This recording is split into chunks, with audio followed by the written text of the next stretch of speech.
नमस्कार भाइयों, गुर्दे की वीडियो में आज आपका एक बार फिर से स्वागत है। जैसा कि आपने मेरे चैनल में देखा है कि मैं नई गाड़ियों की वीडियोस डालता हूं, वॉक अराउंड रिव्यू करता हूं और कुछ गाड़ियों की मैंने अभी तक ड्राइव रिव्यू भी किए हैं। लेकिन कभी भी आपको मैंने एक प्रॉपर्ली रिव्यू नहीं दिया है कि मैंने ये गाड़ी चला चुकी नई गाड़ियों का कि गाड़ी है कैसी, क्योंकि जो आप ड्राइव रिव्यू देखते हैं वो सिर्फ मेरे पास गाड़ी रहती है 10-15 किलोमीटर 50 किलोमीटर, लेकिन उतने डिस्टेंस में गाड़ी के बारे में ज़्यादा चीज़ें पता नहीं चल पाती हैं। और क्योंकि उस टाइम मैं रहता हूँ अकेले, तो अकेले के हिसाब से गाड़ी मैं बता पाता हूँ, लेकिन जब रहती है फैमिली साथ में तो फैमिली के हिसाब से गाड़ी कैसी है, तो वो परफॉर्मेंस आज हम चेक करने वाले हैं इस गाड़ी का अपनी फैमिली के साथ। अब क्योंकि ये है अभी लेटेस्ट वाली स्विफ्ट, मुश्किल से इसको 4-5 महीने ही हुए हैं और गाड़ी लगभग 2000 किलोमीटर चल चुकी है। और आज हम इस गाड़ी का प्रॉपर्ली एक टेस्ट करने वाले हैं फैमिली के साथ। और टेस्ट में क्या क्या चीज़ें रखने वाले हैं वो चीज़ें आपको मैं पहले बता देता हूँ कि पहले हम इस गाड़ी का स्पेस चेक करेंगे, क्योंकि हम इस गाड़ी में एडल्ट्स भी हैं और हम जैसे कुछ लोग भी हैं, 2 लोग हैं और 3 एडल्ट बड़े लोग हैं। उसके बाद हम इस गाड़ी का बूट स्पेस टेस्ट करेंगे, सस्पेंशन टेस्ट करेंगे, परफॉर्मेंस टेस्ट करेंगे और ओवरऑल जो इस गाड़ी के साथ आता है हम सारी चीज़ों के बारे में प्रॉपर्ली एक रिव्यू करने वाले हैं। तो होप अगर आप ये गाड़ी प्लान करें अपनी फैमिली के हिसाब से तो इस वीडियो को ज़रूर देख के आइए, ताकि आप कंफर्म कर सकें कि गाड़ी आपके हिसाब से है या नहीं है। क्योंकि इस गाड़ी में स्पेस भी ठीक ठाक आता है, फीचर्स भी अच्छे खासे आ जाते हैं और इस गाड़ी का जो एक्स शोरूम प्राइस वो लगभग 6.5 से स्टार्ट होता है। तो चलते हैं, करते हैं वीडियो को स्टार्ट।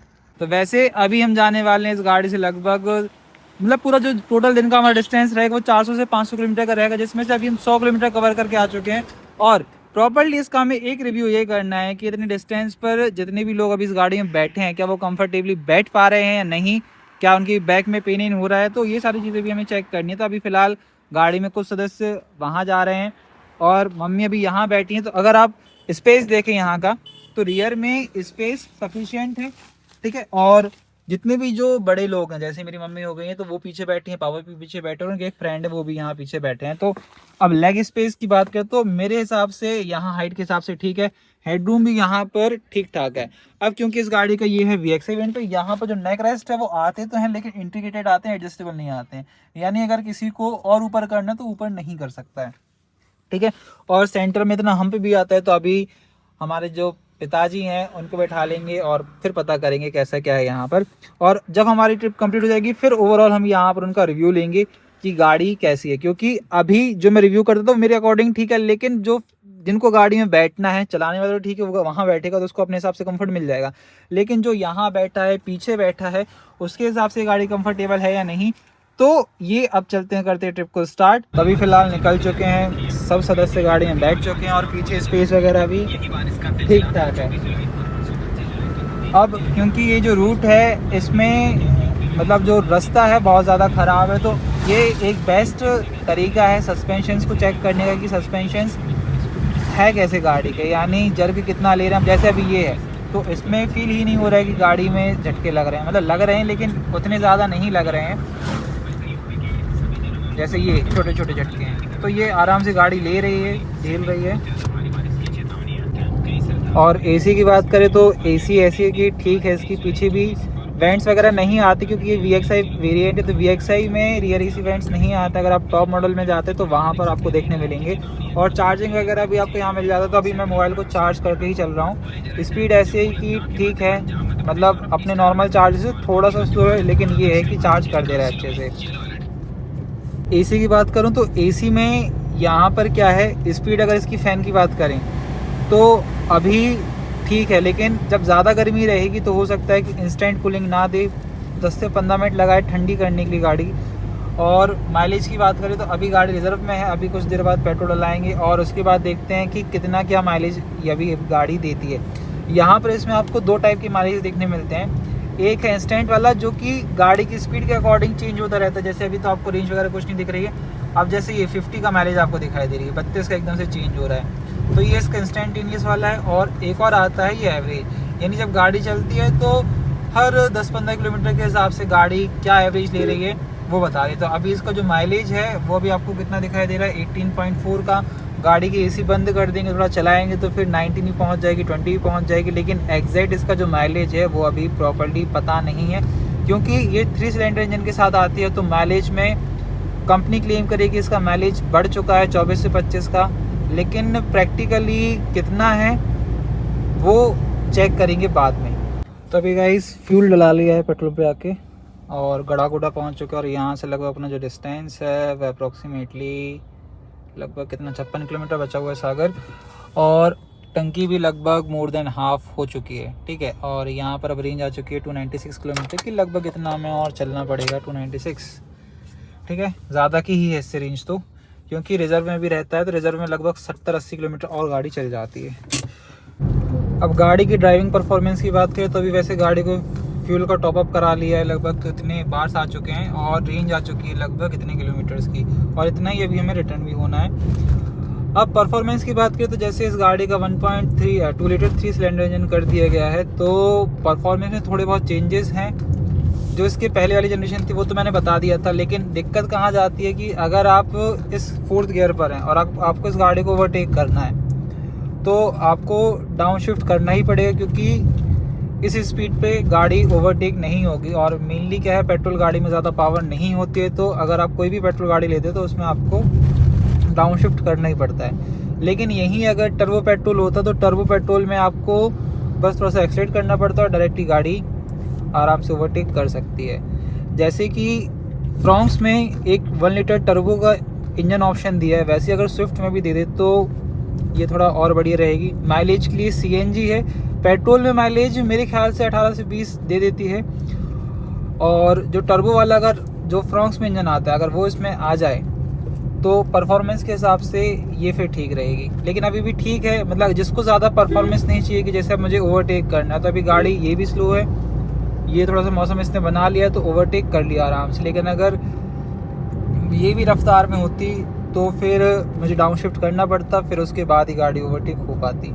तो परफॉर्मेंस के मामले में गाड़ी अभी कुछ ऐसी है। सस्पेंशन वाइज अभी गाड़ी ठीक ठाक है, अभी आप देख सकते हैं रोड थोड़ी बहुत भी ठीक आ चुकी है, इसके पहले बहुत ख़राब थी और स्पीड भी ऐसी थी कि थोड़ी बहुत अगर मेरी ज़्यादा है तो सस्पेंशन प्रॉपर्ली वर्क कर रहे हैं, झटके बहुत ही कम महसूस हो रहे हैं गाड़ी के अंदर।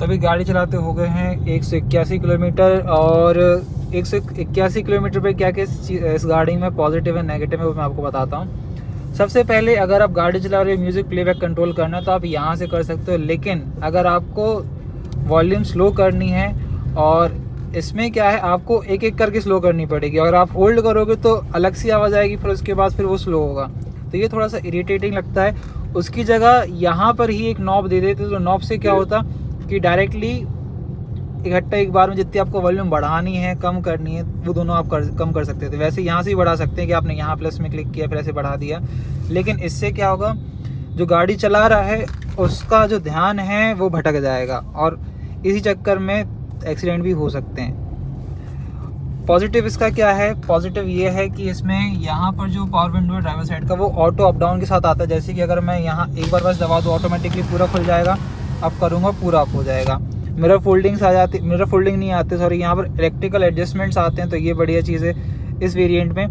अब ये सेकंड बेस वेरिएंट है, यानी बेस वेरिएंट के एक ऊपर वाला VXI वेरिएंट है। तो VXI में सेंटर लॉकिंग आती है, ये फीचर अच्छा है। बूट है वो मैग्नेटिक वाला आता है कि आप बटन दबाओ तो वो खुल जाएगा, और रियर में डिफॉगर आता है। अब कमी क्या है, जैसे हम कुछ पैसे बचाने के चक्कर में एक वेरिएंट कम ले लेते हैं तो उसमें क्या होगा, जैसे यहाँ पीछे रियर डिफॉगर नहीं है, सॉरी वाइपर नहीं आता, डिफॉगर आता है। अब अभी बरसात का मौसम है, आप देख सकते हैं कि पीछे जो विजिबिलिटी वो प्रॉपर नहीं है, रात में और नहीं रहेगी, तो वाइपर होना ज़रूरी है। मतलब अगर आप कुछ पैसे बढ़ा के अगर गाड़ी में फीचर मिल रहे हैं तो ले लो, क्योंकि ये एसेंशियल हैं। तो अभी फ़िलहाल जहाँ हम लोग को जाना था वहाँ जा चुके हैं, लगभग गाड़ी चल चुकी है 190 किलोमीटर। और रिव्यू ऐसा है कि थकान किसी को नहीं, बस दिक्कत ये थी जो मेरे पापा हैं वो यहाँ सेंटर में बैठे थे और सेंटर में कोई भी हेडरेस्ट नहीं है। और चलो ये तो ठीक है कि यहाँ पर आर्मरेस्ट नहीं, अगर आर्मरेस्ट हो तो ये थोड़ी सी स्टिफ होती जिसके कारण उनको बैक में भी दिक्कत होती। लेकिन हाँ यहाँ पर ये जो 4-5 इंच का जो हम्प है ये उनको दिक्कत किया था, क्योंकि यहाँ पर अगर कोई बैठे आसानी से तो पैर रखे कहाँ भाई, एक यहाँ रखेगा एक यहाँ रखेगा, और जो लेफ्ट वाले पैसेंजर्स हैं और राइट वाले हैं वैसे बैठेंगे। तो जो सेंटर की सीट है, मैं एक चीज़ कहूँगा कि किसी भी गाड़ी में आप बैठोगे तो वहाँ जो सेंटर की सीट है उसमें ही दिक्कत आएगी। स्पेशली जो मैंने अभी देखा है MG की, स्पेशली मैंने अभी जो देखी है 2 गाड़ियाँ, एक है MG विंडसर और MG हेक्टर, उसमें सेंटर में कोई भी हम्प नहीं, बिल्कुल प्लेन यानी फ्लैट फ्लोर है। बहुत बढ़िया चीज़ है वो। बाकी अभी क्या हमारा हाफ डिस्टेंस कवर हुआ है, अभी बाकी और भी चीज़ें हैं जो मैं आगे आपको बताने वाला हूँ, सारी चीज़ें कि क्या क्या चीज़ें यहाँ नेगेटिव है, क्या क्या चीज़ें यहाँ पॉजिटिव है। अकॉर्डिंग टू मी इस बजट में अभी तक मुझे ये गाड़ी सही लग रही है, अनटिल अनलेस अगर ये थकान नहीं होती है तो। अब इतना ब्रेक लेने के बाद शाम के बज चुके हैं लगभग 7 और गाड़ी चल चुकी है अभी लगभग कितनी 230 किलोमीटर। और अभी स्टेटस ऐसा है कि गाड़ी चलाने में कोई दिक्कत नहीं है, कंफर्टेबल। बस जो आपको पीछे वाली सीट बताई थी उसमें थोड़ी सी दिक्कत ये जा रही है कि जो मिडिल पैसेंजर है हेडरेस्ट नहीं है, और नीचे जो हम्प है 4-5 इंच का, उसके कारण क्या है जो लेग रूम है वो प्रॉपर्ली बन नहीं पा रहा है, पैर फैला नहीं पा रहे, बस वही दिक्कत है। और अगर आप कोई भी गाड़ी लोगे तो उसमें दिक्कत जाएगी एक्सेप्ट MG विंडसर, और अगर आप MG हेक्टर लेते हैं तो, क्योंकि उसका जो सेकंड फ्लोर है मतलब सेकंड रो है, उसका जो फ्लोर है वो प्रॉपर्ली फ्लैट है। तो फ्लैट फ्लोर में वहाँ पर लेग रूम भी अच्छा खासा रहेगा और पैर फैलाने की भी अच्छी जगह रहेगी। और बाकी कुछ चीज़ें जो इसकी हैं वो मैं आपको बताता हूँ आगे। अब आगे बात करते हैं इस गाड़ी की हैंडलिंग की, ब्रेकिंग की। तो हैंडलिंग की बात करूँ तो इस गाड़ी में सेफ्टी फीचर जैसे आते हैं CSC, ESC, ABS वगैरह, तो इस गाड़ी की ब्रेकिंग वगैरह बहुत स्मूथ है, ठीक है। लेकिन अगर आप गाड़ी में थोड़ा सा लोड दे के रखें, नहीं जैसे पैसेंजर्स आपके कुछ ज़्यादा बैठे हैं, तो उस टाइम पर क्या होगा थोड़ा सा ब्रेकिंग डिस्टेंस बढ़ जाएगा, क्योंकि जब गाड़ी लोड में रहती है तो ब्रेक उतने जल्दी नहीं लगते, लेकिन इतना भी नहीं बढ़ता ब्रेकिंग डिस्टेंस कि आपकी गाड़ी के ब्रेक लगे ही नहीं। मतलब जैसे ये है, अब मुझे रोकना है तो सडनली मैं रोक सकता हूँ, लेकिन क्या होगा कि थोड़ा सा 1-2 मीटर का डिस्टेंस बढ़ जाएगा। वैसे फ़िलहाल अभी जो गाड़ी है वो चल चुकी है लगभग कितनी 350, और अभी आप देखेंगे तो गाड़ी के पीछे वाली सीट में कोई भी नहीं है। और आज दिन भी दूसरा है, क्योंकि मतलब कल क्या था, थकान बहुत ज़्यादा हो गई थी। तो थकान मतलब इन द सेंस कि नींद वगैरह ज़्यादा आ रही थी। बाकी गाड़ी में ऐसा था कि जो पीछे बैठे थे उनको ही थोड़ी सी दिक्कत हो रही थी। दिक्कत किस हिसाब से, जैसे मैंने आपको बताया था कि जो मिडिल सीट है वो कंफर्टेबल नहीं है, और अब इसका रीज़न ये है कि इसमें हम्प आता है। अगर हम्प नहीं होता तो मे बी थोड़ा सा कंफर्टेबल हो सकती थी। अब बाकी और बात करें इस गाड़ी की मतलब पॉजिटिव से नेगेटिव्स की, अगर ये VXI की जगह VXI ऑप्शन वेरिएंट बनता है, इससे थोड़ा कोई और ऊपर वाला बनता, तो उसमें क्या होता, कुछ फीचर्स अलग से ऐड ऑन हो जाते, जैसे कि कीलेस एंट्री आ जाती, मिरर फोल्डिंग्स आ जाते, वाइपर आ जाता, कुछ ऐसे फीचर्स और इसमें ऐड ऑन हो जाते। तो अब ये फीचर्स क्या उसमें वर्थ है कि नहीं है, अकॉर्डिंग टू मी, मैं अगर आपको बताऊं तो अब जैसे मैं ये गाड़ी चला रहा हूँ तो मुझे ऐसा लगता है कि कीलेस एंट्री एक हिसाब से, देखो अगर आपको चाबी निकालनी पड़ रही है बार बार गाड़ी से, फिर उसको बटन दबाना पड़ रहा है, तो वो आप मैनेज कर सकते हो। नहीं तो आपको क्या है, अगर पॉकेट रखिए, अगर आपके पास हाथ में सामान है, फिर चाबी निकालनी है, तो उसके हिसाब से फिर कीलेस एंट्री ज़रूरी है। मिरर फोल्डिंग ऐसा है कि चलो कोई नहीं, हम हाथ से भी उसको बंद कर सकते हैं, ये कुछ ज़्यादा वैसा नहीं है। लेकिन रियर वाइपर है, तो रियर वाइपर मेरे ख्याल से हर गाड़ी में ज़रूरी है कि होना ही चाहिए, क्योंकि अगर वाइपर नहीं हो, जैसे कि अभी आप देख रहे हैं पीछे विंडशील्ड पे रियर वाली, उसमें विजिबिलिटी प्रॉपर है नहीं। और अगर IRVM भी चेक करें तो IRVM में भी उतनी ज़्यादा विजिबिलिटी नहीं, क्योंकि एक तो वैसे ही उसमें डिफॉगर लगा है तो उसकी लाइंस दिखाई दे रही हैं, और पीछे गंदगी भी ज़्यादा है क्योंकि अभी गाड़ी बरसात में चली थी। अब प्रॉपर्ली मैं इस गाड़ी का रिव्यू दूं तो जैसे कि हम 5 लोग गए थे गाड़ी में, गाड़ी का एवरेज देखा जाए सबसे पहले तो जो गाड़ी एवरेज यहाँ शो कर रही है वो शो कर रही है 18.3। कल थोड़ा ज़्यादा कर रही थी क्योंकि अभी मैं गाड़ी को थोड़ा सा कुछ ज़्यादा ही खींच रहा था, लगभग 100-120 ऐसी मेरी गाड़ी चल रही थी। तो गाड़ी का जो एवरेज है 300 में अकॉर्डिंग टू मी जो पुरानी इसके जनरेशन है उससे ज़्यादा है, ठीक है, क्योंकि यहाँ पर पावर स्लाइटली थोड़ी सी कम है, लेकिन माइलेज बढ़ा है इस गाड़ी का। थोड़ा सा मिसकॉन्सेप्शन हो सकता है कि कुछ लोग बोलेंगे कि नहीं इसका माइलेज नहीं बढ़ा है, लेकिन माइलेज इसका बढ़ा है। पूरी गाड़ी ये AC भी चली है और अभी भी AC में ही चल रही है। अब इसके बाद हम डायरेक्टली फाइनल बात पर आते हैं कि क्या अगर आपके पास 8 लाख का बजट है तो आपको इस गाड़ी को लेना चाहिए या नहीं। तो अकॉर्डिंग टू मी अगर मेरे पास इतना पैसा होता तो मैं इसमें इन्वेस्ट कर सकता था, क्योंकि जो मेरी बेसिक रिक्वायरमेंट्स हैं वो इस गाड़ी में फुलफ़िल हो रहे हैं। और कंफर्टेबल है गाड़ी ड्राइविंग के मामले में, क्योंकि गाड़ी में चला रहा हूँ, गाड़ी इतनी चला ली लगभग 350 किलोमीटर, तो मुझे थकान नहीं हुई है। और ऑब्वियस सी बात है, जब आप गाड़ी चलाते हो, अब जैसे मुझे गाड़ी चलाने की आदत है, तो गाड़ी मैं लगभग एक दिन में 600-700 किलोमीटर भी चला चुका हूँ, तो मुझे थकान जब तक उतनी लंबी जर्नी नहीं होगी तब तक मुझे थकान नहीं होगी। बाकी जो पीछे बैठे हैं उनको थकान होगी। तो मैं एक चीज़ कहूँगा कि जो रियर सीट है, अगर आपका बजट इतना है तो इस बजट में आपको कोई भी गाड़ी उतनी कंफर्टेबल सीट्स नहीं दे सकती है। लेकिन हाँ, मैं कह सकता हूँ कि जैसे ग्रैंड i10 नियोस है, तो वो उसकी जो सीट्स है थोड़ी सी और चौड़ी है, थाई सपोर्ट बढ़िया है, बैक सपोर्ट बढ़िया है, ठीक है, लेकिन स्पेस भी उसकी ज़्यादा है। तो ग्रैंड i10 नियोस भी इस प्राइस पर, इस सेगमेंट में ठीक है, और बलेनो का भी ठीक है। तो स्विफ्ट, बलेनो, फ्रोंक्स, ये तीनों में से आप कोई भी कंसिडर कर सकते हैं अगर आपको मारुति जाना है तो। बाकी आशा करता हूँ कि आपको इस ड्राइव में बहुत कुछ समझ में आ गया होगा कि गाड़ी कहाँ कंफर्टेबल है, कहाँ अनकंफर्टेबल है, और क्या क्या इसके पॉजिटिव पॉइंट्स है, क्या क्या नेगेटिव पॉइंट्स है।